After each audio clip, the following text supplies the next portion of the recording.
A trend I've been noticing over the past little while, and I'm sure you've noticed it too, pixel art. And, pixel art, it's just art made of pixels, as the name would suggest. And obviously it spawned in, 70s, 80s, 90s, when technology wasn't good enough for anything better, so they had low-resolution artwork, and the player had to kind of, imagine, or some games had really good pixel art, but that's essentially where it spawned from. And in recent years, it's started to make a comeback due to indie games.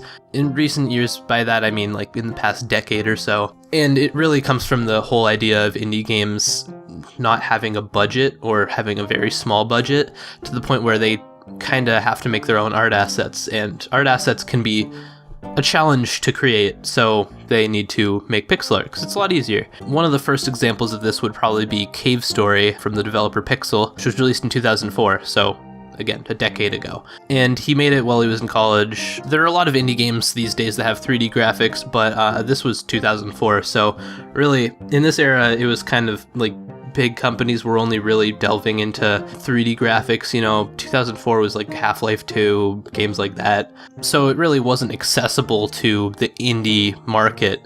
So Pixel, he had to go with pixel art, as his name would suggest. Now, a lot of games followed afterwards, and in more recent years, pixel art has also been a stylistic choice because people are becoming really proficient in making nice-looking pixel art. So some examples of this would be like Fez, or Binding of Isaac Rebirth is coming out soon, and it has really nice pixel art. And an even more recent trend is bringing pixels into the third dimension, which is known as volumetric pixels, or voxels.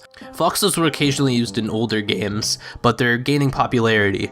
And as I see it, it can be traced back to Minecraft.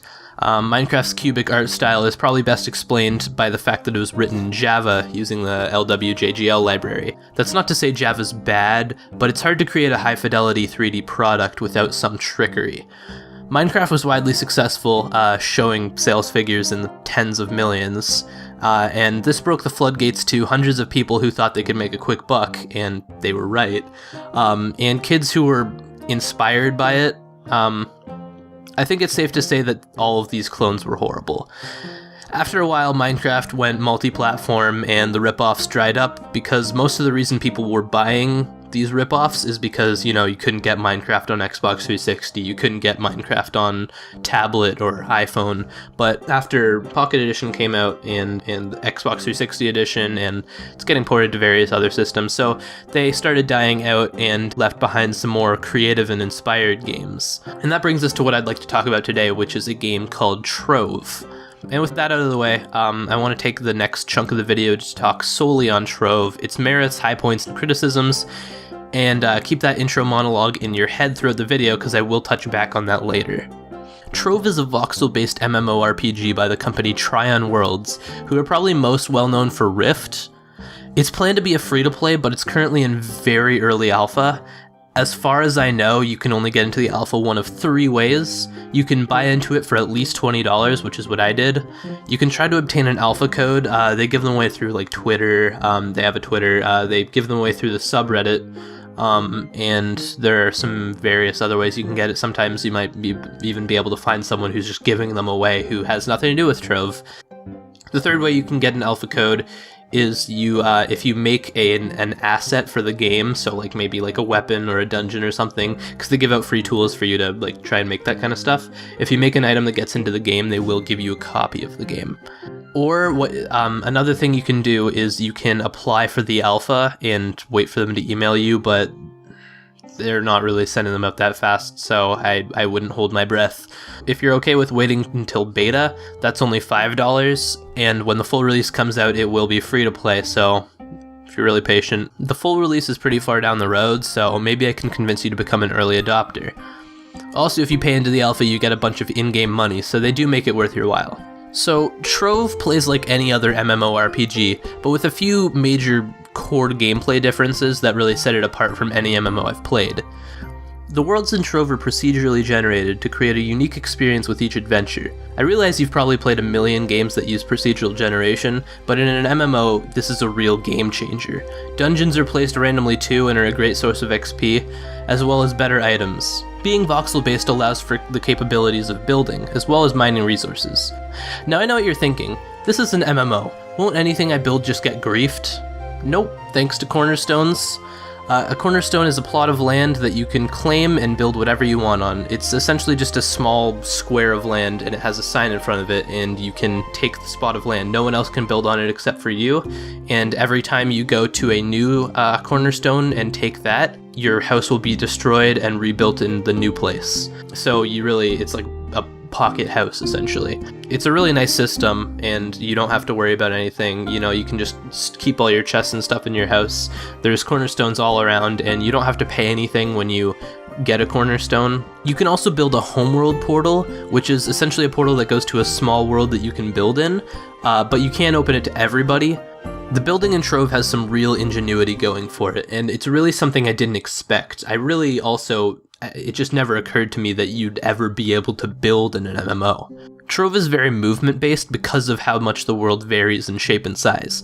Because of this, the movesets of all the different classes are all very movement-based. The knight has a lunge dash, and the gunslinger launches himself in the air, and the Fey Trickster can he can teleport, which leaves behind a dummy, and the enemies attack the dummy. It all feels very fluid and fun. The gameplay, it's really solid. It feels nice to play. It's very smooth. I don't have any real lag problems with it in terms of the way it controls. That said, there is only one server for it right now, which is in southern US. I live in Canada, so I do get a fairly high ping. It varies anywhere from 60 to 120, which isn't unplayable, especially for a MMO. It's not like I'm playing a first-person shooter where the ping really matters, but sometimes I do get ping spikes. I've gotten them up to 6,000, and the game really lags poorly. I've especially had it in key boss fights where all of a sudden all of my attacks stop working and the next thing I know I'm dead. So that is kind of frustrating, but that's to be expected with an alpha. So obviously the graphics use voxels, and they're used for every little thing, which is kind of neat. The game runs great. I'm getting a constant frame rate of 120 FPS, which feels really smooth, as I mentioned earlier. You'll notice they do have a little debug thing in the top left corner. So for you, it'll probably say 70 to 80 in this video. That's just because I'm recording it, so I am getting a slightly lower frame rate. That said, I'm recording it and I'm still getting above 60, which is really good. The shaders are pretty nice. And they use a really cool cartoon outline effect, all the blocks and everything has a little black thick outline, which looks nice. And in terms of graphics, Trove really looks good when it comes to special effects, more specifically the particle effects. They're not voxel based, but they're actually more of a cartoony type thing. Explosions look like a cartoon explosion. It looks nice and it feels more inspired than other games I've played. The sound is really nice. I like the music a lot, and it helps with the game's overall feel. Nothing bad here, but nothing really to write home about. It's music, it's sound effects, nothing really special. The game will last you a long time. I'm still playing it. It's especially fun with friends or just random people you find around. You can send them friend requests and raid dungeons with them. There are currently 3 classes in Trove: the Knight, the Gunslinger, and the Fey Trickster, each with unique movesets, which creates for really dynamic gameplay. You can change between them and level them all up. And there are more classes on the way. There are new updates coming out quite frequently, which is nice, with cool new things like the Shadow Arena. I just did a Shadow Arena run for the first time today, which was it was interesting. It's quite good. They're very active in the community. They're constantly on the subreddit taking advice from what other people want to see in this game. They're taking suggestions and they're constantly updating the game. I really like it. They're doing a good job of it. One other last thing that I wanted to mention was the accessibility of the game. It is a little frustrating that I have to use the whole glyph service in order to play. I know they're trying to push their own thing, and that's fine. Really, it's not it's water under the bridge. I don't actually care too much, but it would be nice to either have a Steam version or a standalone version, because I like to have all my games in my Steam library, like even non-Steam games, I put them in there just for the sake of organization, and I can't really do that with this game. So with that out of the way, I wanted to talk about something more controversial, and that is the matter of originality and kind of claims of rip-offs. So Trove's really great, and I really like the ideas it has. It's really good. I like it a lot. It comes as a huge surprise to me how poorly received the launch trailer was. It's almost half dislikes. Why is that? Well, let's take a look at the comments. On closer inspection, it appears that everyone claims that it's a ripoff of Cube World. Now, hold on, are you telling me that this voxel-based MMO is a ripoff of Cube World? You can't even build in Cube World, it's not even online. How are these two games even remotely similar? Because you raid dungeons for XP? Lots of games have that. What this comes back to is the art style. Voxels are on the rise lately, and the plethora of Minecraft ripoffs in the past years have caused gamers to become callous. But come on, really? That would be like if I called Fez a ripoff of Cave Story because the shape of the characters look similar, and they both use pixel art. Voxels are a new style that different people are exploring, and it's not helpful to call everything that with a similar art style a ripoff. I admittedly discovered Trove from the Cube World subreddit. I actually kind of regret buying Cube World, at least right now I do. There hasn't been an update since the game was first released over a year ago, and Wale is working on an update for it, but it's too late for me now. I might play it when it comes out, but that's beside the point. If you go to the subreddit, it's mostly filled with disappointment. Everyone's just really upset. There are a few people who are still dedicated to the game, but most people are like, what happened? It's been a year? Like, really? And I don't like to complain about these kind of things. I'm sure it's just one guy working on Cube World, so, you know, some people, everyone works at their own pace. I'm not trying to call him a ripoff, because clearly he's working on it, but he's just working on it kind of slowly. I would say that Trove is worth buying at this point. If you're not into, you know, glitches, bugs, early access, all that stuff, you are going to encounter those in this build of the game, and that's just to be expected in any alpha of a game. But if you can put up with those things, I do strongly recommend getting this game, especially if you like MMOs and you like building games. They really do work well together in this kind of setting. I'm really enjoying it. I'm still playing it. And yeah, it has a lot of replay value. There's a lot of stuff to do. I recommend it. I think it's a good game. You should buy it if you want, but if you're not into the whole early access thing, you should probably avoid it. That's all.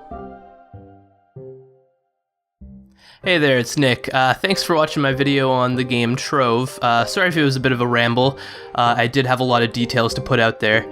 Also, sorry if it's been a really long time since the last video. I think the last video was like February, and that's just because I've been busy with school. I apologize for that. I will try to get on a better schedule, but I am still busy with various things. I do more than just make videos all the time, but you know, we'll try and get them out more often. As always, you can follow us on Facebook and Twitter, but we don't really do a lot of stuff on there. We do announce our videos when they come out on there, so you know, if you can follow us if you want. As well, you can check us out at crimsontyrant.com. It's still in the works, so right now it's just a mirror of all our videos, but we are planning to have articles and all that. You can also download some little project I worked on for programming class. It's really simple, but you can check it out if you want to. That's it. Thanks for watching.